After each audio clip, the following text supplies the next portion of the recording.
Okay, so here we are again, Elaine, for second part of today's session. We'll pick up where we left off at paragraph 6 of the section we're doing, which is chapter 5, section 5, sorry, of chapter 18, which is entitled A Happy Dream. Okay, so let's dive into it, shall we? Share my screen.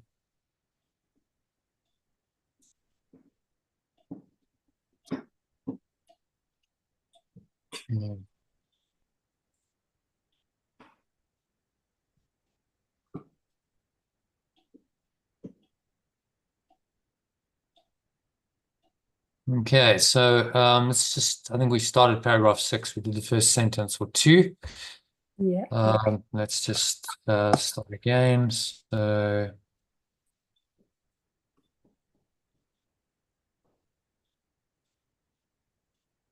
you okay, so I'll read again from the start. When you paragraph sentence 1 of paragraph 6, when you feel the holiness of your relationship is threatened by anything, stop instantly and offer the Holy Spirit your willingness, in spite of fear, to let him exchange this instant for the Holy One that you would rather have. Whenever You can alternative. Whenever I feel the innocence of my relationship is threatened by anything, I will immediately stop and be willing, in spite of fear, to let the remembrance of perfect love replace this negative awareness with the whole awareness that I would rather have. Yeah, I'm trying saying when you say negative, try and say negative and see how that changes it. Because that's what it actually, it's a bit like at 1 minute. You know, it's the same word, but you say it differently. When you say it as negative, it's less cliche. You know, we say negative, we don't, let's just say, well, it's a negative.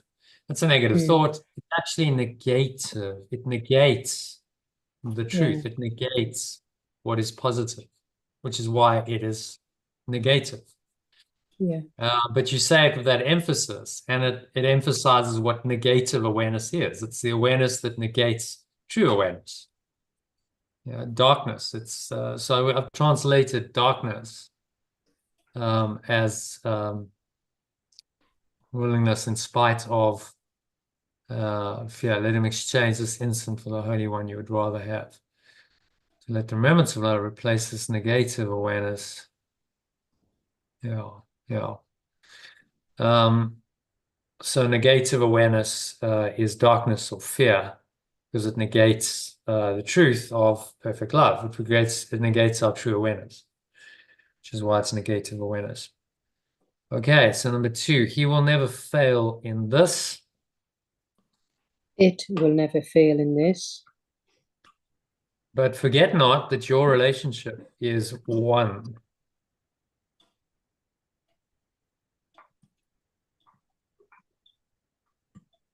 And so it must be that whatever threatens the peace of one is an equal threat to the other.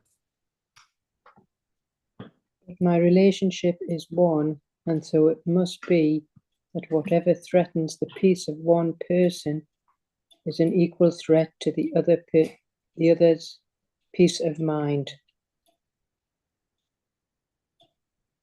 The power of joining its blessing lies in the fact that it is now impossible for you or your brother to experience fear alone or to attempt to deal with it alone. The power of joining its blessing lies in the fact that it is now impossible for me or my companion to experience fear alone or to attempt to deal with it alone. Never believe that this is necessary or even possible. I will never believe that this is necessary or even possible. Yet, just as this is impossible, so is it equally impossible that the holy instant come to either of you without the other. Yet, just as this is impossible, so is it equally impossible that the wholly aware moment come to either of us without the other also experiencing it.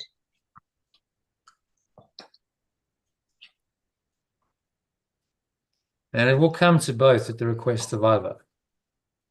And it will come to both of us at the request of either.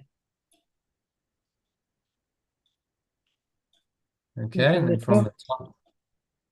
Whenever I feel the innocence of my relationship is threatened by anything, I will immediately stop and be willing, in spite of fear, to let the remembrance of perfect love replace this negative awareness with the whole awareness that I would rather have. It will never fail in this, but my relationship is one, so it must be that whatever threatens the peace of one person is an equal threat to the other's peace of mind. The power of joining its blessing lies in the fact that it is now impossible for me or my companion to experience fear alone or to attempt to deal with it alone. I will never believe that it is necessary or even possible. Yet just as this is impossible, so it is equally impossible that the wholly aware moment come to either of us without the other also experience it, and it will come to both of us at the request of either. So if we feel any threat to the innocence of our relationship, we must stop and be, in spite of the fear, let this remembrance of perfect love replace this negative awareness with the whole awareness, which is what we would rather have. And this will never fail us. Mm. And this will also have an effect on our companion. So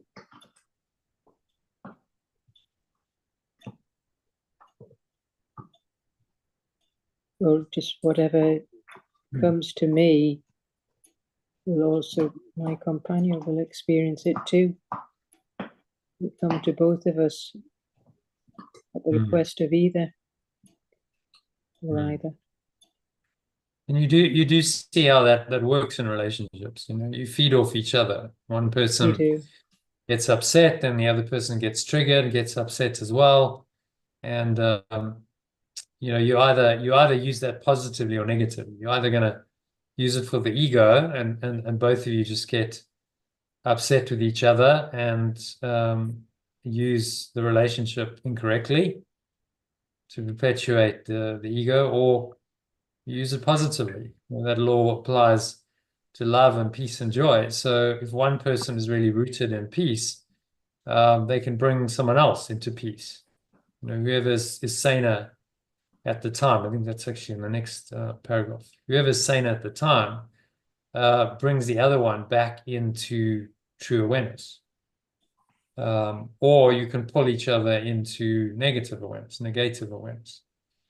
depending on you know, what the partners choose in the relationship, what the two people choose. But you always, no matter what someone else is doing, you always have a choice. You know, someone can be very negative, very unconscious, but you don't have to get sucked into that. That's the art of this, and it's not always easy, but you always have a choice. You know, you have a choice as to how you're going to respond. You don't have to get angry. No one can make you say or do anything. You have a choice as to how you're going to respond, and you know, it's exercising that choice wisely that is what this mind training is for, to help you to exercise the power of choice wisely and choose correctly, rather than just give into the ego and keep making the wrong choices, because those wrong choices add up to a choice for the separate self, for this world, and for hell, essentially, for a very limited, separated victim identity and the suffering and the pain and the death that involves. And each choice you make invites all of that in, or you invite the Holy Spirit in, which negates all of that and says, no, none of those consequences are true. So he emphasizes over and over again, and I'll emphasize as well, that, it's a choice, moment by moment, that we all can and must make. And if you make it for yourself, you can also help someone else to make it. Because everyone on some level can recognize truth. Everyone wants truth. They want the light. And sometimes they just need to be reminded by someone who's in their right mind, of what that is. If you get lost with them, then you can't help them. It's a bit like, the idea of someone drowning. You can't help them if you go and drown with them. You have to, remain on the shore on a boat at a higher level and pull them out. So you have to really be helpful, stay at a higher level of awareness. And then you can have empathy for their situation. You can reach down and you can pull them out of their predicament with your higher awareness. And that's really what he's saying in this paragraph, is that this is possible. And this is how the law works. The only way it comes to either of us without the other experiencing. So if you can both enter into the wholly aware moment, the now, and be fully present there, then you'll find that both of you enter that, and you can experience that together. And those moments are very happy, joyful moments. That's part of the happy dream, is these shared moments of the holy instant, the holy aware moment, as you translate it, where you connect with each other and with source quite deeply in that moment. And that's what we would call love. When you experience those moments, that's love. Abraham Maslow would call that a peak experience. It's a glimpse of another reality that penetrates through the veil of illusion to the truth. And we're all looking for that ultimately. The lure of the special relationship is it's going to offer you that, but actually it offers you hell. Promises that, but it offers you suffering and pain and sickness and conflict and death. So don't be fooled. But you can transform any special relationship into a holy relationship with the right attitude. By dedicating the relationship to unconditional love, that's how it becomes a holy relationship, and not wavering. It's very, very easy to judge people, isn't it? They don't do what you want them to do. Very easy to slip into, oh, well, you haven't done this, you haven't said this, therefore. And then what we do is we judge the character. We don't say, okay, well, your behavior was a mistake. But, underneath that, I still see the essence of you. What we do is we say, no, you are now bad. You are now somehow sinful, bad, evil, guilty, selfish, unkind, whatever the label is. You are. It is you who's that, and that's what the ego wants us to do. Instead of the behavior, it's now focusing on the person and making that permanent and real. Because if you are that, sinful, evil, guilty, fearful, attacking, whatever, then so can I be. Then the ego is in business. You see, as we perceive others, so we perceive ourselves. Then I bind myself to those kinds of thoughts and emotions at the same time. That makes sense. Yes. Mm-hmm. Yeah. All right. Happy with number 6? Yeah. Mm-hmm. Yeah. Let's go on to 7, last paragraph. We've got a summary as well to do, so we'll do that. So whoever is saner at the time the threat is perceived should remember how deep is his indebtedness to the other and how much gratitude is due him, and be glad that he can pay his debt by bringing happiness to both. Whoever is saner at the time the threat is perceived should remember how much they really owe the other person and how much gratitude they feel towards them, and be glad that they can pay their debt by bringing happiness to both. Let him remember this and say, I desire this now for myself, that I may share it with my brother, whom I love. Let them remember this and say, I desire this now for myself, so that I may share it with my companion, whom I love. It is not possible that I can have it without him, or he without me. It is not possible that I can have it without them, or they without me.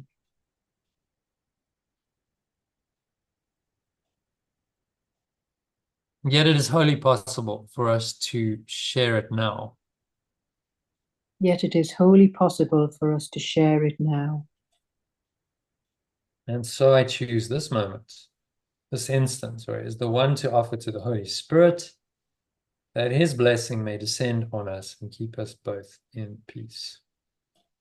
And so I choose this moment as the one to offer to the remembrance of perfect love, so that its blessing may be on us and keep us both in peace.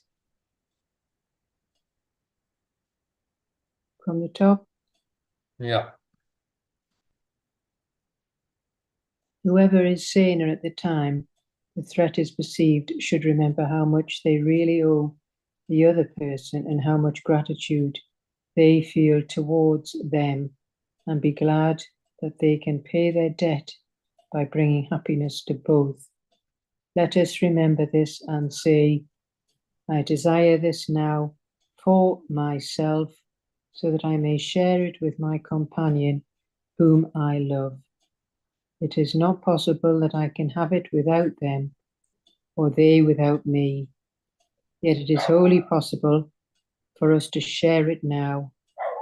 So I choose this moment as the one to offer to the remembrance of perfect love, so that its blessing may be on us and keep us both in peace.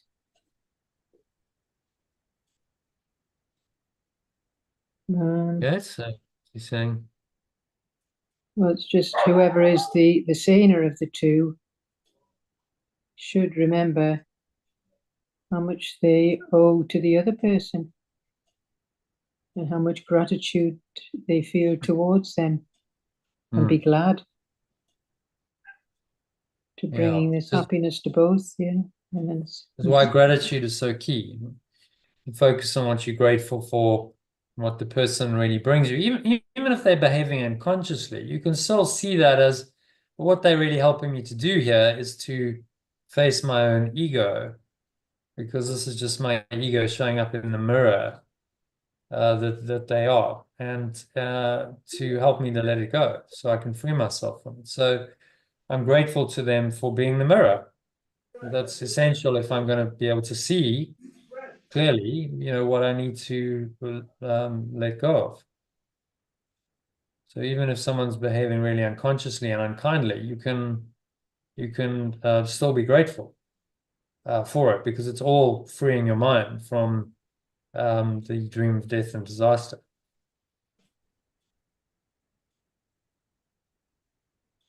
Okay, so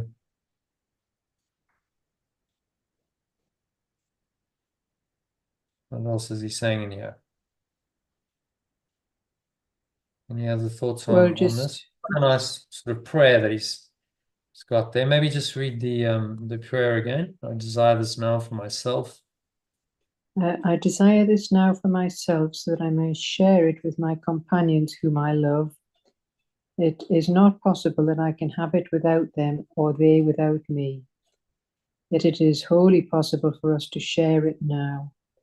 And so I choose this moment as the one to offer to the remembrance of perfect love, so that its blessing may be on us and keep us both in peace.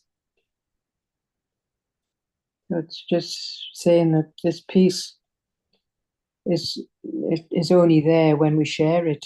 We can't just have it totally for ourselves, because it just isn't going to work. So we choose this moment to offer this remembrance of perfect love. And so if that blessing is on us, then it'll be for both of us to have this peace. Yeah. So we choose our higher self so that we can share it with our companions, and we love them despite the veil. Yeah, you know, what's really helpful is if you perceive that this isn't really them.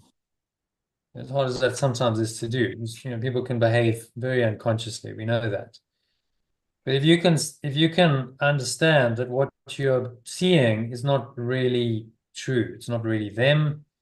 There is no real self or identity there. What you're seeing is just the ego masquerading through this person as something real. But you don't have to take it personally. It's just the ego's thought system. It's hijacked this the mind, the awareness. It's covered it over. It's now manifesting in and through that person's body. It's manifesting itself into the world, which is what it seeks to do. And you know, this has been going on a very, very long time. So it's just understanding it, seeing it completely for what it is. And that's what this prayer helps us to do. Right? Choose this moment. So what, you know, could be really unconscious, conflict-ridden, difficult, you can turn it around and you can choose this moment as the one to forgive.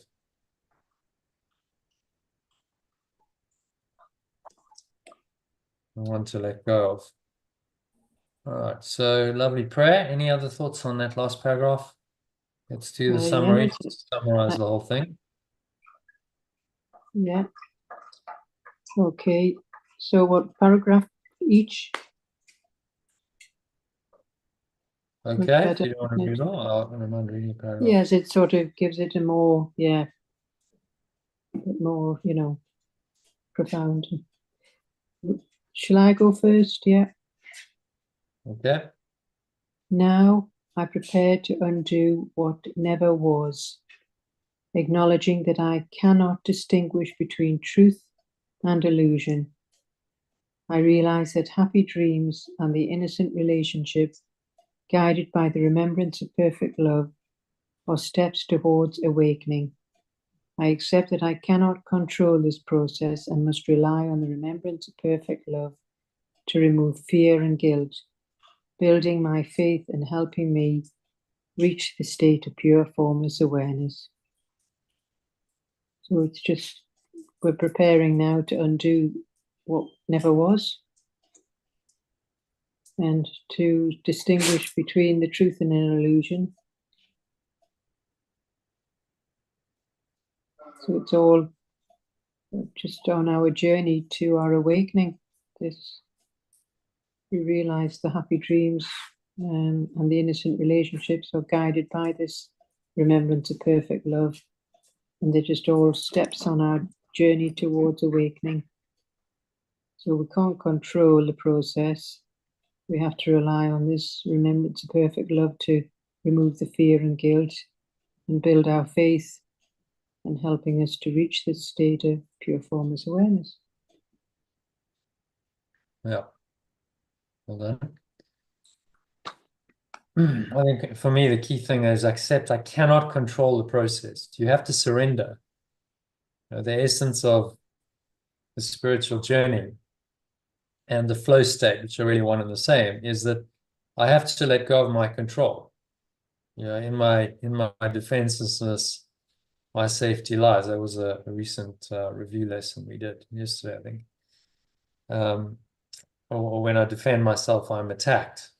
I think lesson 135. And then in that lesson 135, you recall a big part of that was, him talking about planning. Planning is a defense against the truth.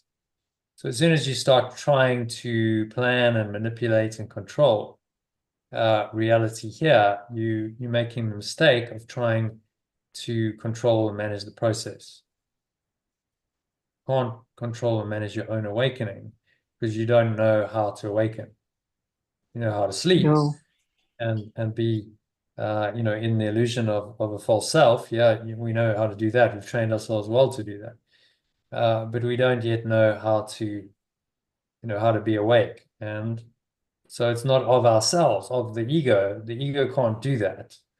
We have to let go and be willing to trust, a higher power, which is there and will come to us when we do that. Okay, so I'll read the next one. Happy with that paragraph? Yeah.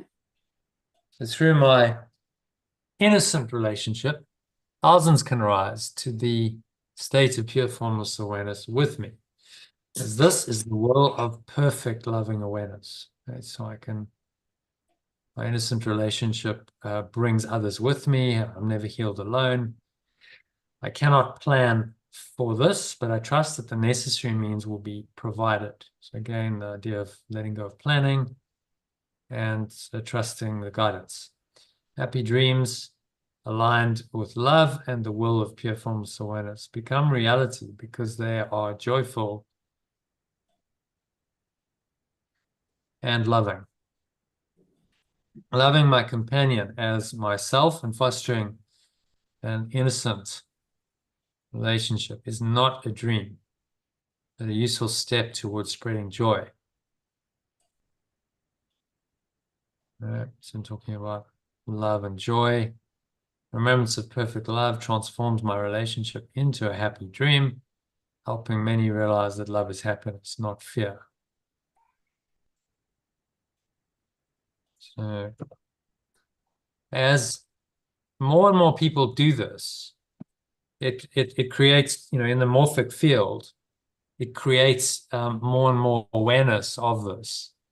I think it's still relatively rare. Unconditional love, the holy relationship, is a relatively rare human phenomenon. Mostly it's special relationships and all the gates of awareness and conflict that goes with them. But the more it starts to come into people's minds and into their living reality, the more that kind of as an archetype spreads. The research on morphic fields is clear that any species that shares a morphic field, and human beings are, certainly do, we're one species, any thoughts and patterns of behavior that come into that morphic field very quickly get picked up by the whole, and they start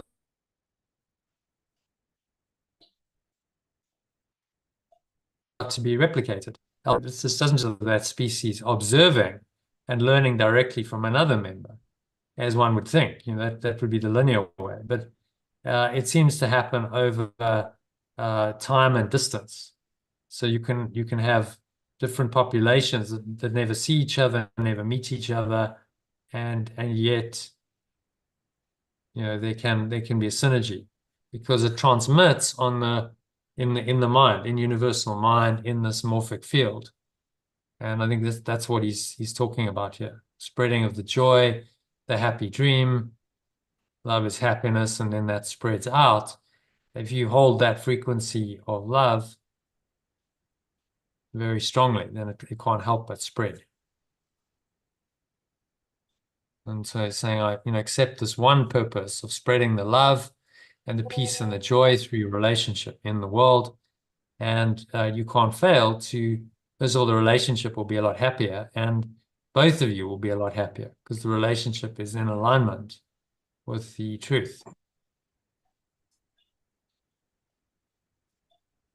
Okay. So okay with that, let's go to the next one. When innocence. When innocence, my relationship feels threatened. That doesn't make sense. It's just no. When there we go. So when my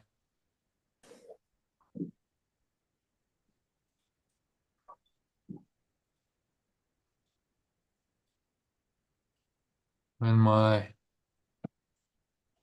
innocent relationship, that's better. When my innocent relationship feels threatened, I turn to the remembrance of perfect love to restore pure formless awareness and peace.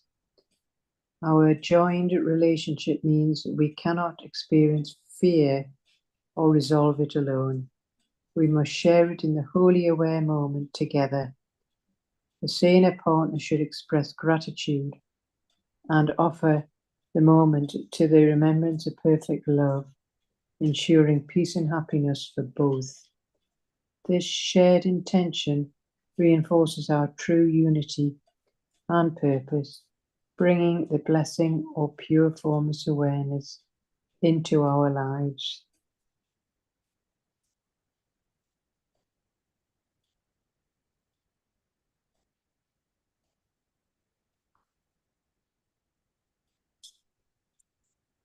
okay? So it's just saying when our innocent relationship is threatened or feels threatened, then this is when to turn to the remembrance of perfect love to restore our pure formless awareness and peace. So our joined relationship, saying that we can't experience fear or resolve it alone, we must share it to the wholly aware moment together. And it's saying the saner person in the relationship should express gratitude and offer the moment to this remembrance of perfect love to ensure peace and happiness for both people. Yeah. Yeah, that's key. So whoever's saying it at the time must remember the truth and try and help the other person to remember that too.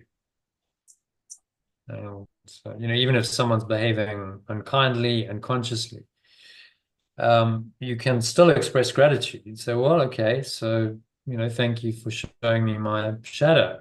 Thank you for helping me to become more aware of my own ego. I'm feeling reactive. I'm getting triggered. It's helpful. This is what I need to become aware of, to let it go. Rather than judging and condemning, projecting your guilt onto someone else and judging and condemning them makes it worse. So I think gratitude is a real key here. We've got to say, whatever happens, whether someone is being kind and loving, that's relatively easy to be grateful for. Thank you, because naturally, one feels gratitude when someone is kind and loving. Generally, it's a normal response for most people. The hard part is to feel grateful when they're being unkind and unloving. And that's where forgiveness comes in.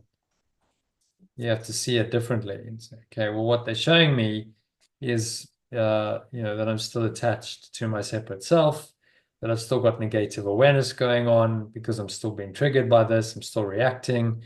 So they're showing me my belief in separation, and they're also allowing me to become aware of it and let go of it. Yeah, makes sense. Yeah, it does. Yeah.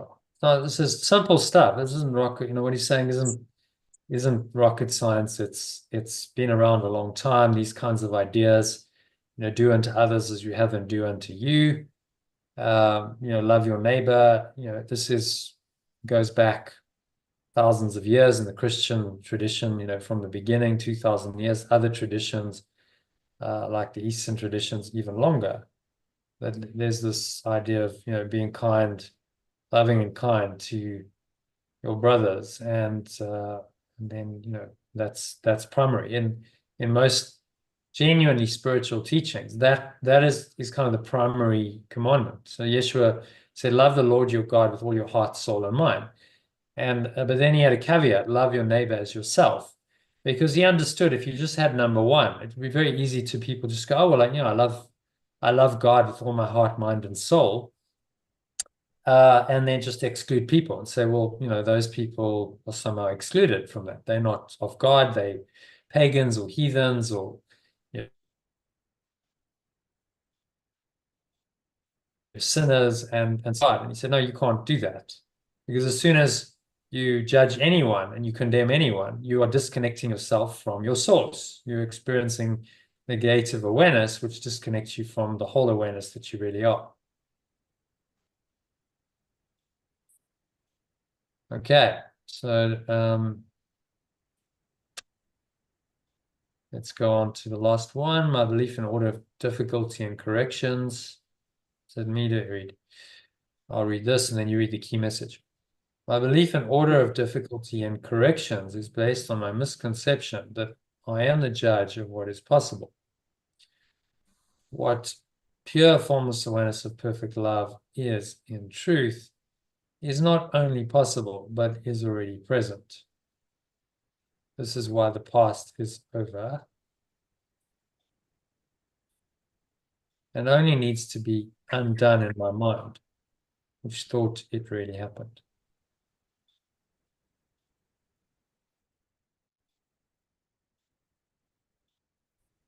Okay, so comments on that, if you give that. Well,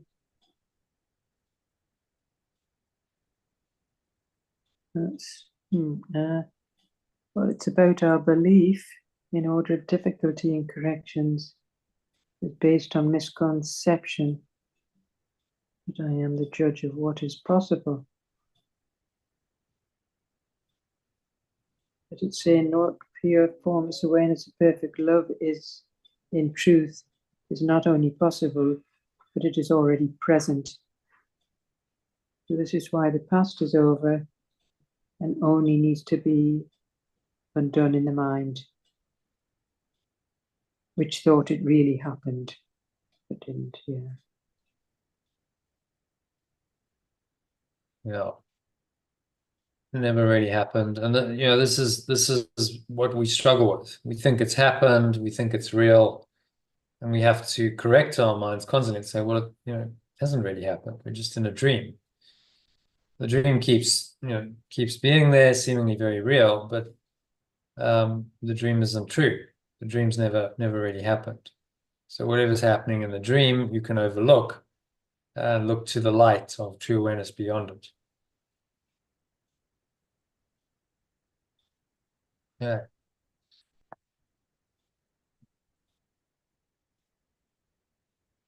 So the key message. Yeah. In the now. Wrap it up. Yeah.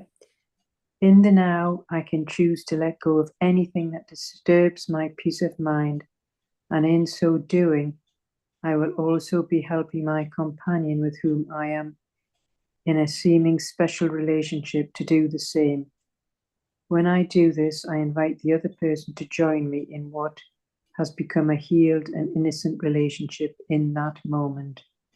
By doing this without exception, I will be undoing my own belief in separation and helping my companion to do the same, transforming our relationship into a wholly innocent one and systematically awakening to the truth through the now happy and peaceful dream of our lives in this world that we share. Okay, thoughts on that? And take on it, summary of that, key message. So while we're in the now or the wholly aware moment, we can choose to let go of anything that disturbs our peace. And when we do this, we can also help our companion, whom we think are special, to do exactly the same. So when I do this, we invite the other person to join us and become healed and innocent in this moment, and doing it without exception.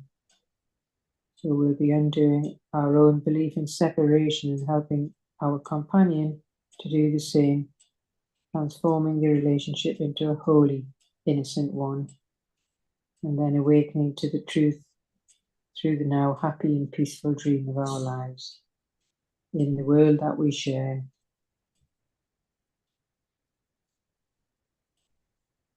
Yeah. So, he's talking very much about the holy relationship here, about transforming special relationships to holy relationships, by your sanity, by maintaining your awareness of the truth, you can help your companion to find the truth themselves. And so it's very empowering. You know, you can, no matter how they're behaving, you can be sane. You don't have to allow yourself to go insane as well. And your spiritual practice is to help you to do that, so you don't, fall for the temptations of the ego. You hold to your true awareness, to the truth.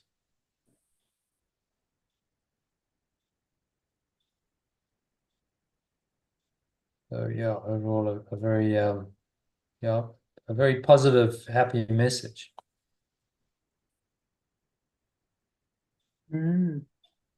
Well, you can actually do this, and the emphasis on relationships in the course is intensifies in these middle sections. So it's really about how you apply these teachings into these special relationships. It's where the rubber meets the road. If you can do that, then you've learned the course. If you can't do that, then you haven't learned it. As simple as that. Yeah, keep practicing. So it's a great test. It's a great barometer. You think you're so enlightened, and then you go and have an argument in the kitchen with your partner, and you realize, well, I'm still getting triggered. I'm still getting upset. I'm still attached to, the world and the dream. There's still work to do. It's to free my mind, and it's humbling. But it's what the special relationship does so effectively is it brings up all of your stuff to be seen, to be looked at, and it's very evident in the mirror. There it is. The other person is in your space, and they're speaking to you, and they acting it all out for you, and you get to see your stuff, very clearly. And of course, we don't like it. So then the ego says, well, I don't like it. It's your fault. You're the one to blame. I'm the innocent party here, and you're to blame. We project our guilt onto them, but that doesn't solve anything. That doesn't heal anything. We've got to avoid that temptation and take the responsibility and say, okay, so what is this person demonstrating that is in my own mind? Where's the lesson for me here? They're unkind, they're abusive, they're violent, they're aggressive, they're doing whatever. How is that showing me that this is what I believe about myself? This is in fact what I'm doing to myself right now, and my separate self, my ego, is using them as the puppet to traffic in grievances. It wants me to get upset. It wants me to hold the grievance so that I can perpetuate its identity and hold on to it. That's what's really going on here. So am I going to fall for that game? I mean, it's the kind of oldest trick in the book. He says at some point, a little bit earlier, in a few chapters back, that the Holy Spirit was the God's answer to the ego, and the ego answered the Holy Spirit with a special relationship. Said, okay, well, take this then. We're gonna create these special relationships for you, which are going to keep your mind very preoccupied in the dream, very attached to a separate self, keep projecting all of your separate self's stuff, guilt and fear, and sin onto these other people, so-called people, characters in the dream, and that maintains very nicely your separate identity. It's ingenious, really. I mean, look at what the ego's done, and you go, well, if you were going to design a system that was a fraud, was false, but you had to make the mind believe in that system, what would you do? How would you design it? You'd design this, wouldn't you? You design a world seemingly outside of you, and you design all these special relationships in this world, which would convince these characters that they really are separate, because they would be feeling all these, separative emotions like guilt and fear and sin and attack, and that keeps the dream dream of them. They never realized that they are actually one with their source and one with all these other characters that are apparently separate. Because the illusion is that you're not, that you are a separate person. And there's, you know, billions of other separate people and trillions of separate things. You know, everything's got a separate identity, seemingly. Animals, plants, you know, even inanimate objects, all the stuff we've manufactured, rocks and trees, and you know, all of this. They all seem to have some kind of separate existence, don't they? Because you see them as a form. What we don't see is that underlying the whole thing is a lie. This simply isn't true. This is a false awareness that has manifested itself, projected itself out as an illusion, and now it's demonstrating that illusion to you in your dream. But it's a holographic dream, so you see a slice of illusion, someone else sees it from a different perspective, and apparently you all have your own dream within the larger dream, as Edgar Allan Poe said. You know, everything we see or seem is just a dream within a dream, but a dream within a dream. It's our individual dream within the larger dream of the world. And so we have to remain aware that this is just a dream. We're being tested constantly to believe in the dream, but we can make another choice, and we can choose the holy aware moment, and we can choose the holy relationship instead of the dream of sin, guilt, fear, attack, and death. And we can make that choice, you know, moment by moment, because we're interacting with people. If you're living in relationship with people, you know, you're going to be interacting with that person on a daily basis, and potentially other people as well. So there's these opportunities daily to either believe in the ego and its separated story, or believe in the Holy Spirit and believe in the power of love to overcome all of these negatives. All right, so that's the key message. I think that's quite clear. Still not easy, but I think at least we know what we've got to do. You know, you're saying very, very simple. You cannot say you're living the course if you're not living this in your relationships, particularly your special relationships. Yeah, you know, those that's are the test. Yeah, that's the biggest test. Let's be honest. It is. And we all fall short at times. But then that's a reminder that, okay, well, you've still got some work to do. You've still got to practice. You know, don't beat yourself up. Just realize, well, my ego is still there. It's still, you know, I wouldn't have reacted that way if I didn't have an ego. It's simple. So it's still there. There's still work to do. You know, but I can keep doing that work. I can keep letting go and keep practicing, using every situation and every interaction with this, you know, person I'm in special relationship with for my awakening. That's its purpose. That's its true meaning and purpose. We're apt to forget that, aren't we? We're very apt. It's like we go unconscious and we forget, but you can remember. These lessons, these teachings are designed to help you to remember that when you're under pressure. You know, when the conflict arises, words are being spoken, emotions run high, can you go, okay, hang on, I remember what's going on here? Because your course training kicks in and you go, oh, no, just stop it. You know, as he says, whoever is sane at the time, paragraph 7, whoever is sane at the time the threat is perceived should remember how much they really owe the other person and how much gratitude they feel towards them, and be glad that they can pay their debt by bringing happiness to both. Well, you know, that if you remember that, you couldn't be angry, you couldn't be upset. Gratitude just negates any anger, doesn't it? But well, it's quite a process. It takes a lot of awareness. Yeah. Okay, someone's behaving unconsciously, they've said something unkind, and yet I'm going to still be grateful to them. Be glad they can pay their debt by bringing happiness to both. So, he's saying you can be this person.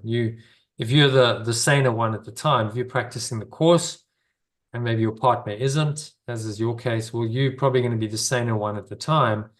The onus falls on you to do this. That you can still be grateful today for everything, no matter how he's behaving. And so make that your practice for the next week. Okay, whatever happens, I'm going to be grateful for it. Whatever he says or does, I'm going to be grateful for it because it's showing me something. Either it's showing me love or it's showing me a cry for love, which I can then forgive and I can let go, and I can use that as another part of my awakening journey. So I'm grateful then for the lesson because it's helped me to get closer to my awakening. So then why are you upset? Why wouldn't you be grateful? What he's giving you is phenomenal mind training opportunities, phenomenal forgiveness opportunities or lessons. And we've just got to remind ourselves of that. Okay, the only way I'm going to get home, I'm going to get out of the dream is to apply these, to actually learn these forgiveness lessons as and when they come. So why shouldn't I be grateful? And then it's to catch yourself in the moment and go, okay, but I'm still grateful. No matter what the person has said or done, I'm still grateful. And if you can start doing that, that immediately undoes the ego, because gratitude undoes any resentment, any grievance, doesn't it? You can't feel grateful and resentful at the same time. So, if you can meet any attempt by the ego to create a grievance, and it's a grievance machine, it wants you to hold the grievances all the time, and you meet it with gratitude, then you really undo it. You're meeting it head on, and you're just saying, no, the buck stops here. I'm not going to allow these toxic thoughts and emotions into my mind, and I'm going to replace them with gratitude, which implies love, which implies peace and joy. It's all the same, really. But the gratitude in a situation where someone is attacking you is particularly powerful, because you can't be resentful then. You can't be angry and resentful if you're grateful. It just doesn't, the two don't gel at all. All right, so shall we close this just with a 5-minute med? Yeah. I'll just do a little meditation on the final paragraph, which is a nice prayer. So let's do that. Yeah. And they'll take us to the hour. And yeah, we'll have completed. I'm glad we didn't rush through it. It was quite good actually to really extract the meat out of these last two paragraphs. All right, so I can just mute.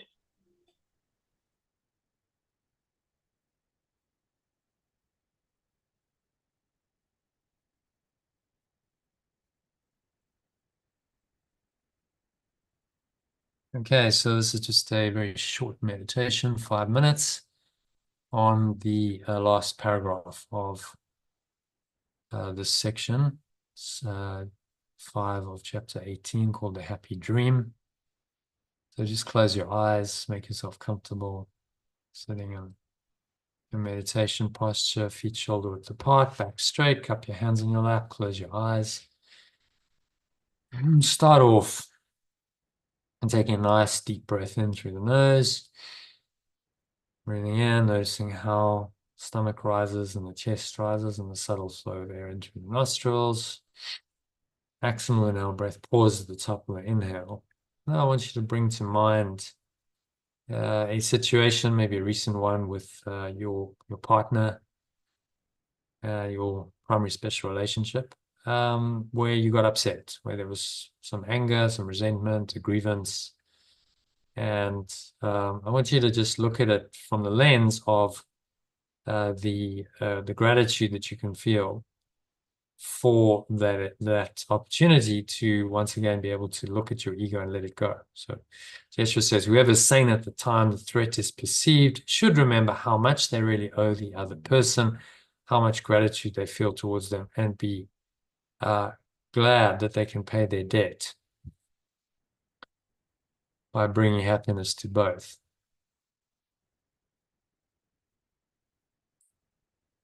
So just breathe in again and have a sense of this gratitude just flooding in to your mind, your body. And so say and repeat these phrases aloud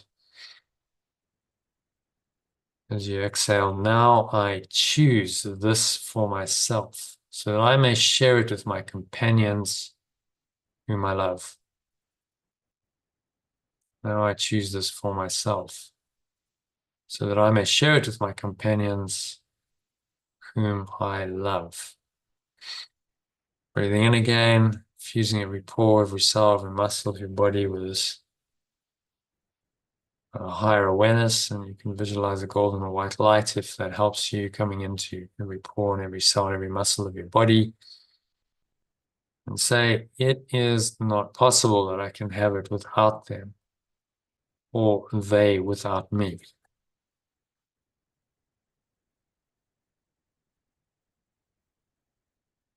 Repeat those words aloud. It's not possible as you exhale that I can have it without them, or they without me. This gratitude. Yet, as you breathe in again, it is wholly possible for us to share it now.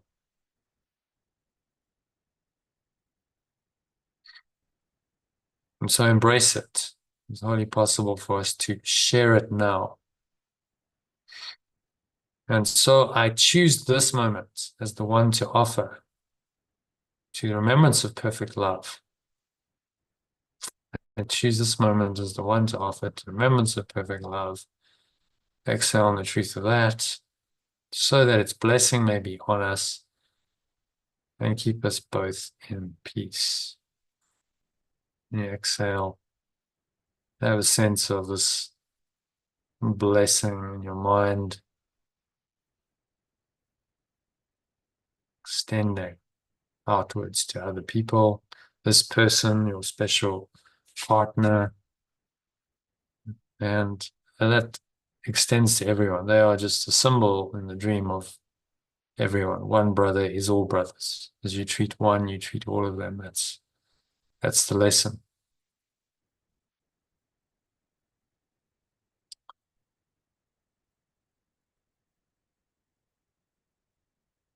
And feel the blessing. So just breathe in, embrace the blessing of this holy aware moment and of your holy relationship, innocent relationship with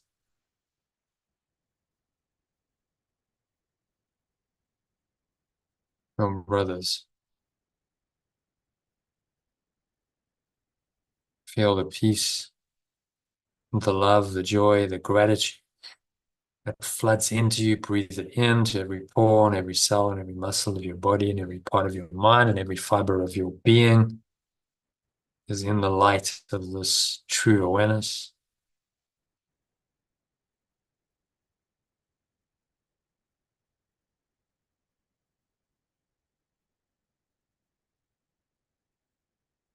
And just for a minute, rest in this awareness. There's nowhere else to go, nowhere else to go, nothing else to do, nothing else to think about.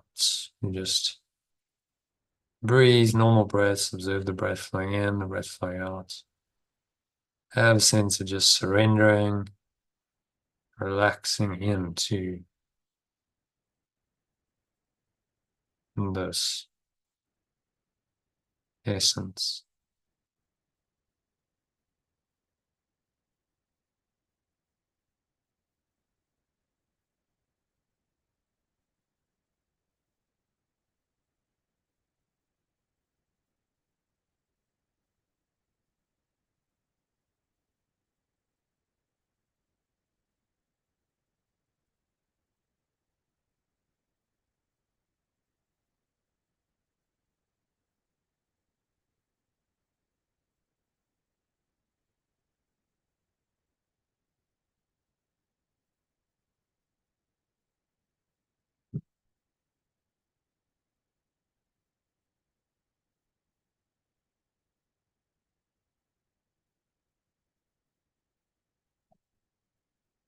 All right, so just come back, Elaine.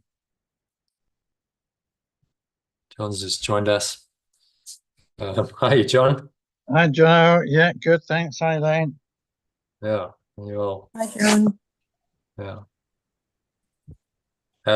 So we just finished, John. Oh, right. Afraid. Okay. We just finished the it was quite a short section of text, so there's only 2 paragraphs. We just did a little med on it. Oh, okay. But okay. Yeah, I don't mind if you want to do a one-on-one, we can. No, that's fine. I was just going to join in if you were still if it was still happening. Yeah. We just finished the final med, yeah. So good. Excellent. Yeah. So join us tomorrow. Let's just talk about that briefly. Shall we do tomorrow? I can do tomorrow evening if you like. John, would you join us tomorrow evening? We did an evening session. I'll certainly try. I know we're coming back from the coast. Yeah, that could work. That could work. Yeah. Okay. What time? 6:30? Yep. I mean, Yeah. 6 or 6:30? I'll get there when I can. Yeah. Assuming that I can. Does that work for you tomorrow evening? Yeah. Oh, yeah. No, that's good for me. Yeah. We start at 6 or 6:30?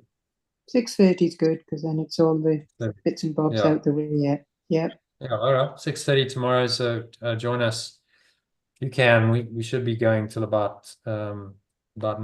So 9:30. If we do the text as well. So I'll get there if I can, Jono. I will. Yeah. Great. Okay. Otherwise, I'll see you. We've got a session on Thursday, haven't we? Thursday. 1 o'clock. Yeah. Okay. See you Thursday afternoon. I don't see you tomorrow. Yeah. Good. Okay. Sorry about the late arrival. It's okay. No problem. Nice to see you, John. Yeah. See you tomorrow. Yeah. Hopefully. Hope to see you tomorrow. All right. Bye then. Bye. Bye. Namaste. All right. So that's a wrap for today. If you enjoyed the session, now in pitch darkness, maybe I'll just turn on a light.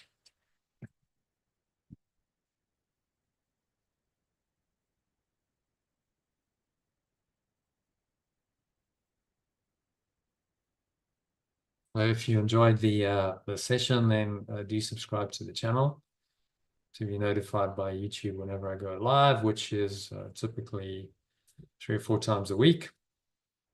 And you can also head over to lifebuild.com and see the spelling of that in the background, and up that into your browser, lifebuild.com, or click the link below in the text box for this video. I've included a link, and you can sign up to my Telegram group, which through which you can get a daily quote, some comments on that, and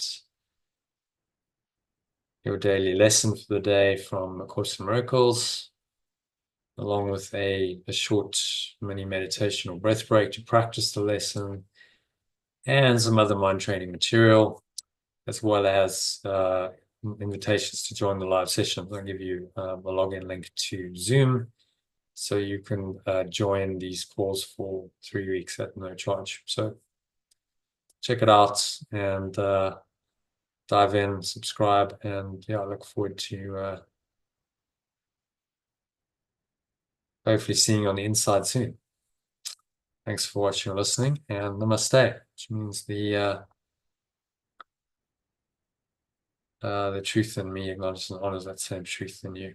And by the way, because this was the tail end of this section, I'll post the link to another YouTube recording, which has the other part. We did the first 5 paragraphs of this section in part 1 of it. So check that out. You can click that and then you can watch the discussion of the whole section.